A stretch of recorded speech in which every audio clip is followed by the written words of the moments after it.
Welcome, everyone, and thanks for joining us for the next episode of the Rocky Mountain MIREC Short Takes on Suicide Prevention podcast.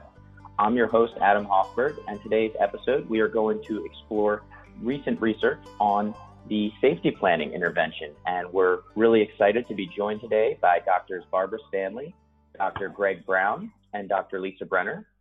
And today we're going to chat about their recent publication in the September 2018 issue of JAMA Psychiatry. And this study is called Comparison of the Safety Planning Intervention with Follow-Up versus Usual Care of Suicidal Patients Treated in the Emergency Department. So I'm going to go ahead and let our guests introduce themselves, and we're going to jump right in. So welcome, Barbara, Greg, and Lisa. Hi, Adam. This is Barbara Stanley. I'm from Columbia University and New York State Psychiatric Institute, and where I wear two hats. One is the type of research that went into the safety planning intervention study that you mentioned. And then the other is a hat for New York State, where I developed suicide prevention trainings throughout the state. Great. Well, we're really happy to have you on the show today.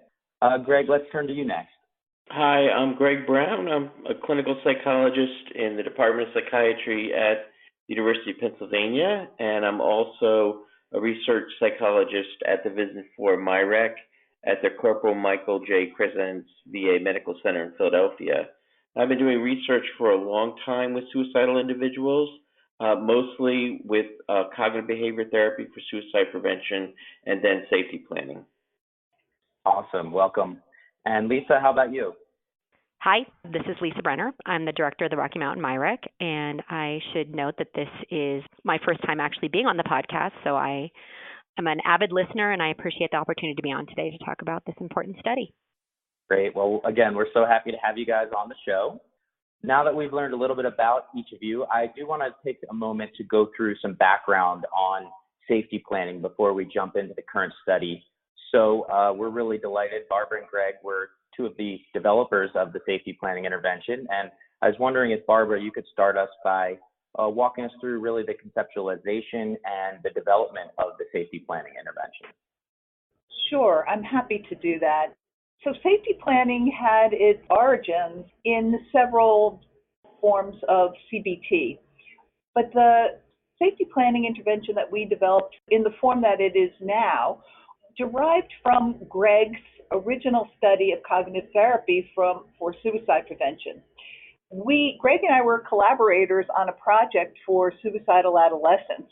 We were tasked with developing some sort of clinical management strategy to keep adolescents safe while they got the so-called real treatment to prevent suicidal behavior. So these were adolescents who we were treating as outpatients, and they had made a recent suicide attempt. In the context of that study, we developed the safety planning intervention pretty much as it looks now. And as adolescents were leaving the study, when they were finishing, we did interviews with them and asked them about what was helpful. And one of the things that they talked about as being very helpful to them was having a safety plan. And so that gave us the idea of pulling this out as a brief intervention. And so that's really how it started. And we happened to present the intervention at a meeting at which VA clinicians were present, and Jan Kemp, who was the head of suicide prevention at the time, thought that it would be a great intervention to be used in the VA. And so that's how it got taken up by the VA. Great. So it sounds like there was really some excitement generated from this initial work. And, with rising suicide rates, this sounded like a really promising intervention to implement. In the VA, definitely that this was an issue that the VA was grappling with in a very significant manner because of the rising suicide rate. We started doing this around 2008. The VA was grappling with a terrible problem then, and this intervention was just a novel way of trying to help suicidal veterans. Excellent. Well, Greg, could you take us a little bit further into what's involved in the safety planning intervention? And also, when we're thinking about the emergency department setting, why this might be a particularly good fit for this intervention? Okay, happy to do that. I think most of you probably know that the safety planning intervention consists of 6 steps arranged hierarchically, and generally the idea is to develop personal coping strategies and resources of support that range from going from internal or within self strategies to external or social or professional strategies. So the 6 steps are: 1, identify personal warning signs that an impending suicidal crisis is occurring or about to occur. 2, developing internal coping strategies that distract from suicidal thoughts and urges. 3, to identify family or friends who are able to distract from those suicidal thoughts or urges, or social places that provide the opportunity for interaction. Step 4, identify individuals who can help provide support from the suicidal crisis. And step 5, listing mental health professionals and urgent care services to contact during a suicidal crisis. And then finally, it wraps up with step 6, lethal means counseling for making the environment safer.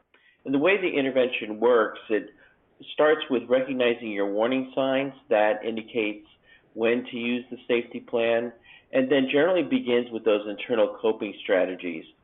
If those strategies are effective for reducing suicide risk, then you stop the intervention and you proceed on. If, however, they're not effective, then you move on to the next step of the safety plan, and you continue working through the steps of the plan as needed in order to ultimately reduce risk for suicide.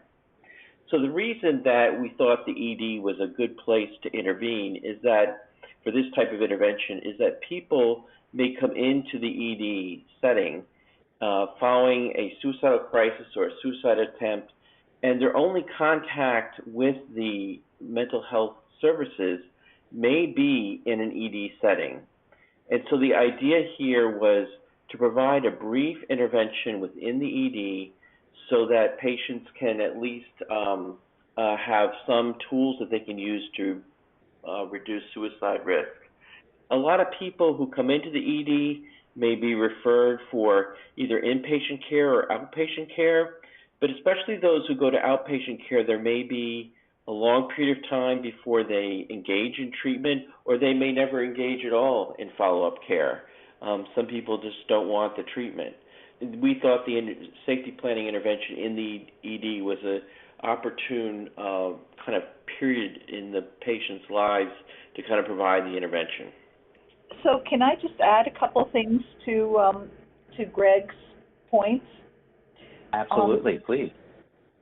So one of the things that it's important to note, although often it's mental health clinicians who deliver the intervention, it was not designed to be delivered only by mental health clinicians. A broad range of clinical staff can learn to do this intervention. The other thing I wanted to mention is Greg went through the steps really well, but one of the things that we learned as we trained people on doing the intervention and listened to them doing the intervention and watched them is that it actually takes a bit more than just saying, okay, I see you had a suicide attempt, I'm going to give you a safety plan. It really requires some psychoeducation of the client, the veteran in this case, about why it is that a safety plan might be helpful. And if that requires describing a little bit about how suicidal crises come and go and how you need an emergency plan to get you to help you not engage in suicidal behavior. We need to do a little bit of prep work with the patient before we launch into, oh, you made a suicide attempt, here's a safety plan. Does that make sense? Yeah, that's really helpful to think about it in this really collaborative approach where the patient needs to understand why this is being developed and really get their buy-in in the process. Adam, can I just add one more thing about that too? Please. Yeah, I think one really important piece too is this idea of bridging between the ED visit and to outpatient care. And as Greg mentioned, for lots of individuals, it may be that they don't follow up in the ED. And so part of this intervention really is maximizing the relationship that was built in the ED to facilitate a transition into care. Because VA does have connected care and it is one healthcare system, we have some unique opportunities. The individuals that work in the ED are parts of the same teams and on the same medical staff as those who work in the mental health outpatient clinic. Doing this kind of study within this cohesive system is really an amazing opportunity and doesn't always exist outside the VA. Yeah, and to follow up on what Lisa said, although safety planning is a major part of the study that we did, there was a second part of it, which is the follow-up phone calls that we did with individuals who were in our project. They left the ED, and we particularly focused on people who were not hospitalized because that was the group that we felt falls between the cracks, has to wait for their outpatient appointment and may never come for more care. We did a series of calls. We tried to get to them within 72 hours of their discharge, and we did a series of very brief calls with them, very brief, to see how to check in with them to see if they were still safe, to take a look at their safety plan, to see if they used it, did they need to revise it, and then to help facilitate engagement with care. And so these were not phone calls where you just called up, the person didn't answer and you left a message, oh, hi, this is the ED calling, hope you're well. These were actual clinical calls where we made contact with the veteran. And in fact, the folks who made the follow-up phone calls in the best cases were individuals who actually had met with the veterans in the ED. And so really trying to have this relationship to help bridge and provide one. I remember one of the vets called the acute services coordinator, which was the name of the person who facilitated much of this, like their concierge, their VA concierge. So this idea of providing concierge level service to individuals to help them engage in mental health treatment. I love that. That's really great. And I think it's a nice segue here to talk a little bit more about what was involved in this study and also the study design.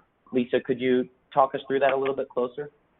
Sure. I think one thing to note is when you're doing these kinds of interventions, it can be really hard to do something like a more traditional randomized clinical trial, and you really need to do a rigorous quasi-experimental design where everybody at one facility can get one intervention and everybody at the other facility perhaps gets treatment as usual. So this was a cohort comparison design where we had follow-up after 6 months, and there were 5 groups in which individuals got both the safety planning in the ED and the follow-up calls, and there were 4 sites where individuals got treatment as usual. And one thing that's important to note is that VA has a number of standards around what is treatment as usual. Between those requirements and the fact that we did continue to follow up with people, we would call that treatment as usual, enhanced treatment as usual. That's very helpful. And so I believe you guys have done a good job touching on this, but why did we choose to do this study with veterans? I think a couple of different things. One, as Barbara mentioned, that VA was really out ahead trying to identify evidence-informed practices that could be brought into the system of care and really address suicide in a very proactive manner. And certainly the fact that Jan reached out to Barbara and Greg, who were well known in the field, was a huge win for us. And the fact that they continue to work with us in the VA is a great thing. And so bringing the best of what we know about suicide prevention into the VA to address not only maybe increased challenges individuals are having while they transition out of the military, but perhaps challenges that individuals have had for a long time, older adults, folks who have medical concerns that maybe we weren't doing as much as we could have in the ED before and trying to do even more. And I think I already mentioned also this idea of connected care. So whether that's, from the ED to mental health, from the Veterans Crisis Line to the Suicide Prevention Coordinator, this one system of care with an integrated emergency medical record really does provide opportunities to provide cohesive treatment in all settings and connected care. Just to be really clear, Greg, will you take us through, I know we talked about that the intervention group gets both safety planning, intervention, and follow-up. What did that look like in this study? And how did that compare to what the comparison group got? Okay, just to give a little more detail, what would happen is that veterans would come into the ED with some concern about suicidal ideation or suicide behavior. They were screened in the ED, and then the clinician in the ED determined that this person was at risk for suicide. Now, as we previously mentioned, some patients were admitted to the inpatient unit, while others could be determined to be discharged home safely or to follow-up care. And it was that group of patients who were discharged was the focus of the study. So we had project staff who were generally social workers and psychologists provide the intervention in the ED setting, and then they made follow-up calls after discharge from the ED. These calls generally occurred within 72 hours of being discharged, and we continued these calls generally on a weekly basis until the person was engaged in care. And by that we mean that the patient had actually attended an outpatient mental health appointment or substance abuse appointment. And so once they were engaged in care, the call stopped, or the call stopped if the veteran no longer wished to be called. And so it's comparing that model, that two-pronged model of safety planning intervention plus the follow-up calls with the usual care. And the follow-up calls were generally brief, 15 to 20-minute calls that included a wellness check, assessment for suicide risk, and then review of the safety plan. Have you used it? If you had, what was helpful? If you didn't, why didn't you use it? If you needed to. And also there was some discussion about how to engage people in follow-up care, talking about their motivation for going to treatment or problem-solving barriers to attending care. That's great. Really helpful to hear about this safety planning as a very sort of iterative process. It's not a one and done. It involves revisiting what worked, what didn't work. Anything more you wanted to say about that? One of the things about the calls was that it wasn't just a single call. We tried to continue to do calls until they had at least one or two outpatient appointments, or the veteran said he or she no longer needed the phone calls or wanted the calls. And pretty amazing is that the vast majority of veterans were very, very responsive to these calls. It wasn't like they just, put their phone, they saw the phone call coming in and they sent it to voicemail. I think, as we continue this discussion, we'll talk about kind of next steps, but one thing that all of us think, and I'm going to speak for Barbara and Greg, which is kind of dangerous, but that, I think that the relationship, I think that the relationship was important, and we certainly can study that in the future to figure it out. But this idea that you had this person, it wasn't somebody that you didn't know from the VA, but this person that you knew that was calling you and tracking with you seemed to make a difference.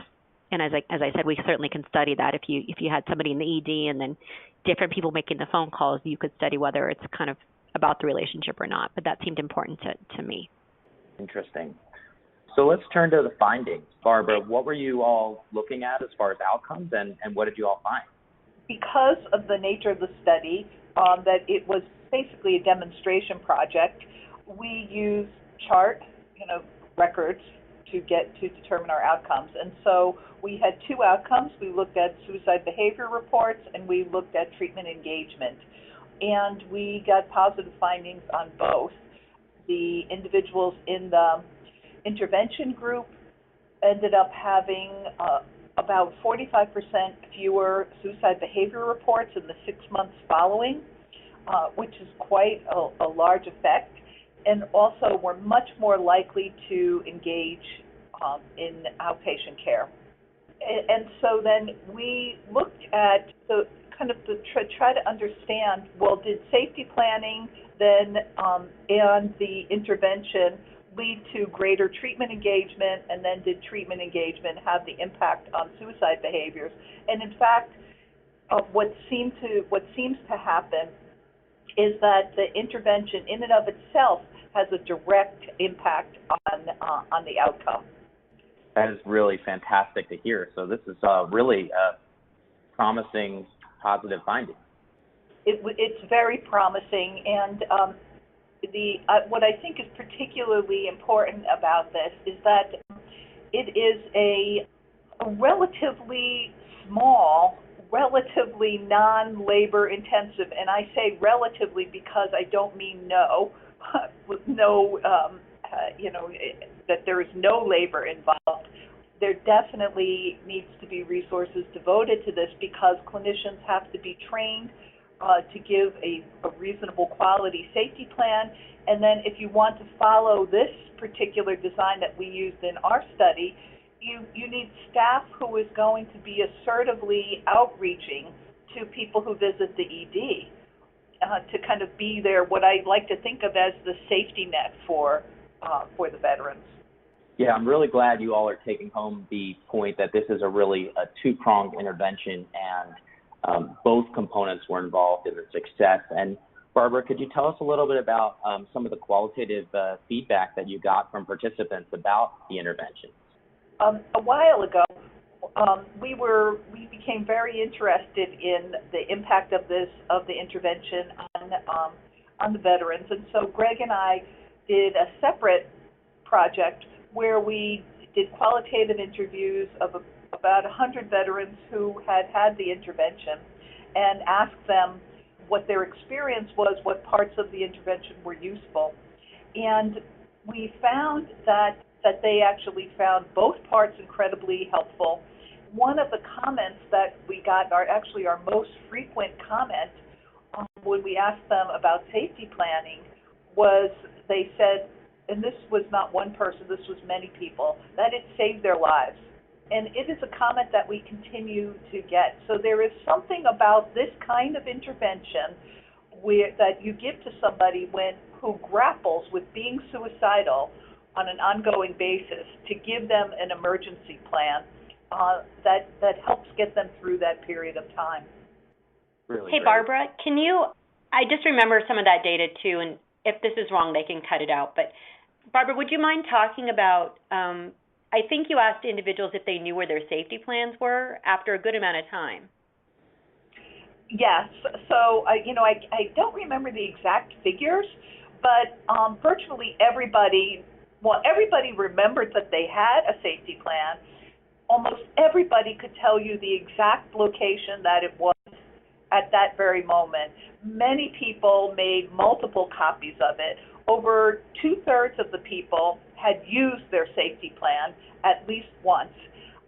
So it was a living, breathing document for them.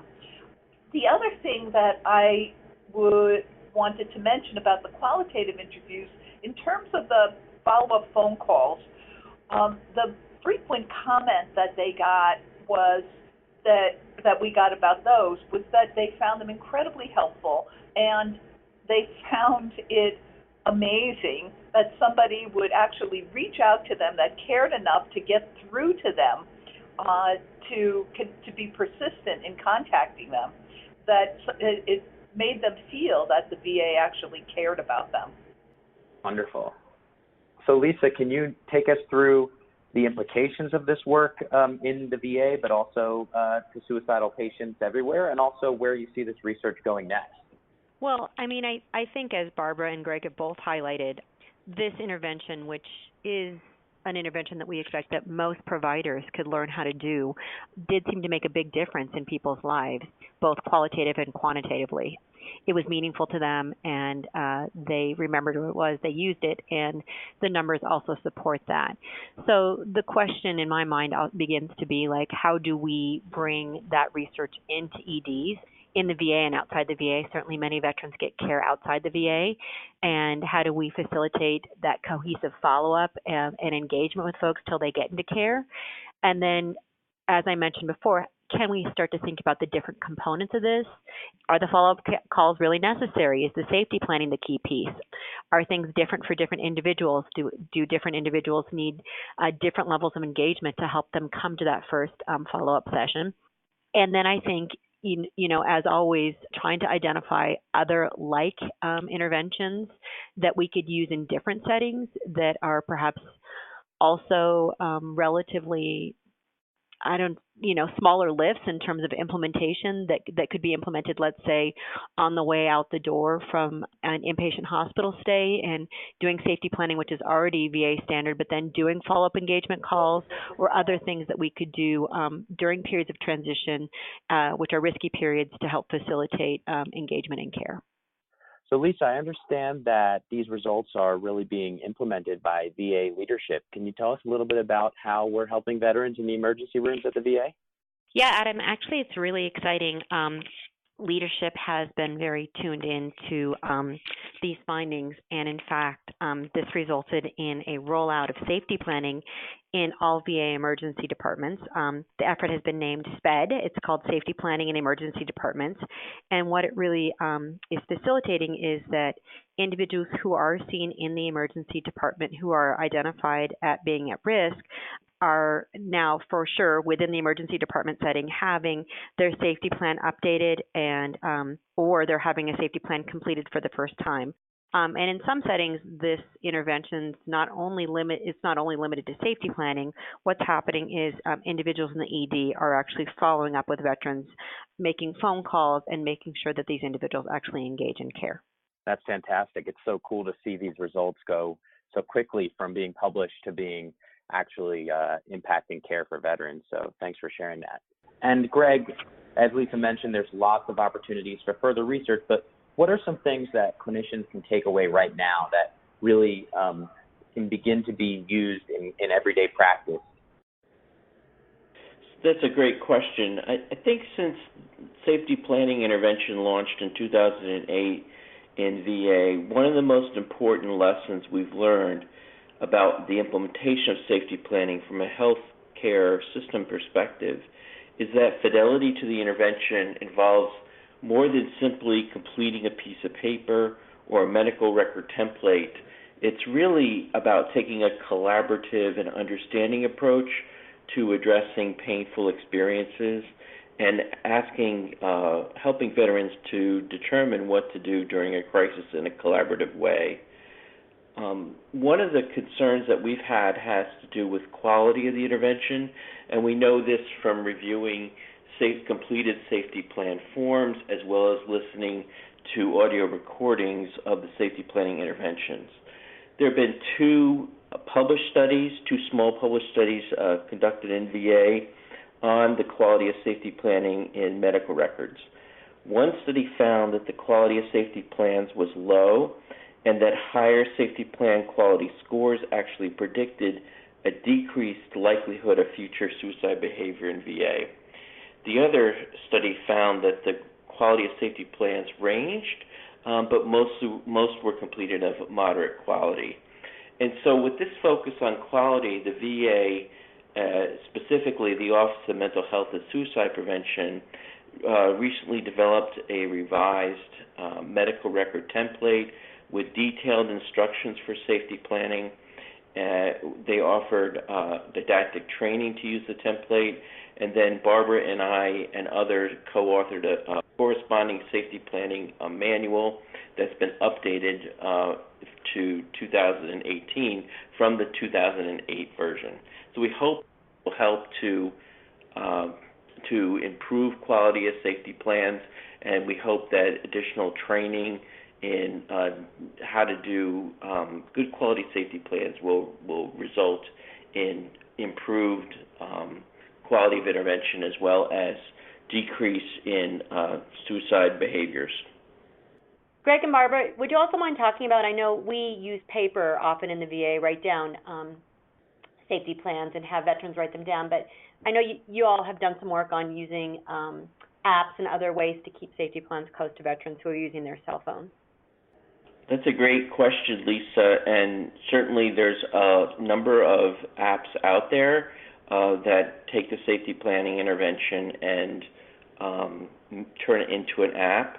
I think this really is individualized to the specific patient, so some patients prefer their safety plan be on an app or on their smartphone, where other patients prefer to have a written safety plan piece of paper that they can see and share. So I think it really depends on the medium that the veteran is most likely to engage with? So we have an app that is called Safety Net. That's the kind of the truest to the safety planning intervention. One of the things that we have found is that sometimes what people will do is they will have the piece of paper, but they'll also take a photo of that piece of paper. And so they will have it in their phone with them all the time. And people actually really like the piece of paper for some reason in this. And so I can tell you of a couple examples where somebody, and two examples come to mind. Somebody reached into their pocket. They were on a bridge getting ready to jump to kill themselves, and they reached into their pocket. They realized they had their safety plan in the pocket, pulled it out, and said, "Okay, I'll try this," and left the bridge. And there was another example of exactly the same thing. And so these are stories that are just told to us, that are just, people let me know about this, or Greg know about this kind of reaction that people have. So if we have these few examples of this, I'm sure that it's happening many other times. So like Greg said, I think that it depends on what the particular veteran prefers. I think apps are fantastic, but there's something about the paper document, and people end up making lots of copies of it. They put it on their refrigerator, they put it in their bedside stand. It depends on the particular person, whether they are comfortable having it out, visible, or not. Very powerful anecdote. And I, as we wind down, I really want to thank you all for really breaking this safety planning intervention plus follow-up study down for us today, and also give you an opportunity to kind of give us any closing thoughts before we let you go. Lisa, would you like to start? Well, I guess I just want to thank Barbara and Greg for their continued partnership, and I learned so much and continue to learn so much about suicide prevention from them, and appreciate their willingness to take everything they know and bring it to the VA. Thank you, Lisa. I appreciate the opportunity to do this podcast, and also the opportunity in VA to do training, implementation, and research. It's a wonderful organization to do research for suicide prevention. So thank you. And I would just like to end by saying that to me it has always felt like a great honor to work within the VA and to help people who have served our country. And the other thing that I would say is that it's the way I think about this intervention is that something little can do a lot. And that would be my takeaway point from this, that it's a small intervention that can have a big impact. Well, we're really glad that you all were able to join us today. And of course, we're going to have some links to accompany the podcast so folks can dive in deeper, and feel free to reach out to any of us with questions, comments, or feedback. Thanks for joining us today. Please take a moment to subscribe, share it with your colleagues, and until next time, join us for more interviews on important work in suicide prevention and resilience.